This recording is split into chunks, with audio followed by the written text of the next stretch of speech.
வெள்ளை பூசணிக்காய் வச்சு ஒரு பானம் தயாரிக்க போகிறோம். வெள்ளை பூசணிக்காய் சர்பத்துன்னு வச்சுக்கலாம்.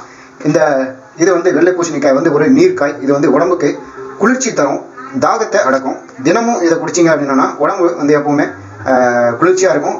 உடம்புல இருக்கிற சூட்டை தணிச்சு இது வந்து உடம்புக்கு குளிர்ச்சியை தரும்.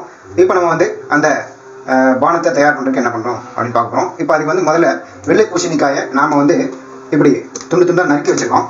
இந்த வெள்ளை பூசணிக்காயை முதல்ல மிக்சியில் போட்டு அதை நம்ம ஒரு சர்பத்து தயார் பண்ண போகிறோம். அது எல்லாத்தையும் நம்ம மிக்சியில் போடுறோம். அதுக்கப்புறம் பார்த்தீங்கன்னா எலுமிச்சம்பழம், ஒரு 1/4 எலுமிச்சம்பழம் துண்டு அதை அப்படியே நறுக்கி அதில் போட்டுருங்க.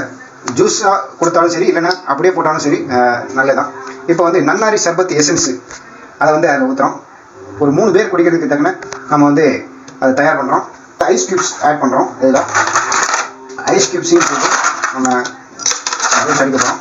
ஐஸ் க்யூப்ஸ் மிக்சிலே போட்டு அடித்தாலும் சரி, இல்லைன்னா ஜூஸ் பண்ணிவிட்டு அதுக்கப்புறம் நம்ம குடிக்கும் போது ஐஸ் க்யூப்ஸ் போட்டு குடித்தாலும் சரி, எல்லாம் ஒன்று தான். இது ஒரு நல்ல ஒரு 5 மினிட்ஸ் நல்ல ஜூஸ் அடிச்சிட்டிங்கன்னா அது வந்து குடிக்கிறதுக்கு ரொம்ப சூட் ஆகும். வந்து நம்ம ஜூஸ் போட போகிறோம்.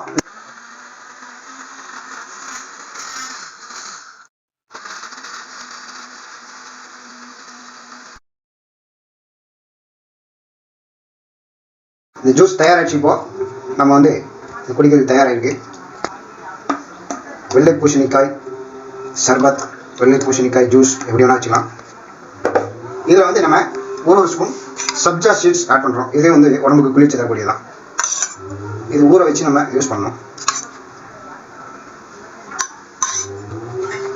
இதே போல் நீங்களும் இந்த வெள்ளை பூசணிக்காய் ஜூஸ் போட்டு குடிச்சு நம்ம வீடியோ பதிவுக்கிட உங்களுடைய எக்ஸ்பீரியன்ஸும் உங்களுடைய கருத்துக்களை வந்து தெரிவிங்க. இந்த வீடியோ பிடிச்சிருந்தா லைக் பண்ணுங்கள், எல்லாருக்கும் ஷேர் பண்ணுங்கள். இந்த கோடை காலத்துக்கு ஏற்ற இந்த ஜூஸ் வந்து உடம்புக்கு குளிர்ச்சி தரும். எல்லோரும் இதே மாதிரி குடிங்க. நம்ம சேனலுக்கு இது வரைக்கும் நீங்கள் சப்ஸ்கிரைப் பண்ணால் மறக்காமல் சப்ஸ்கிரைப் பண்ணுங்கள். நன்றி. அடுத்து ஒரு வீடியோ பதிவில் சந்திக்கிறேன்.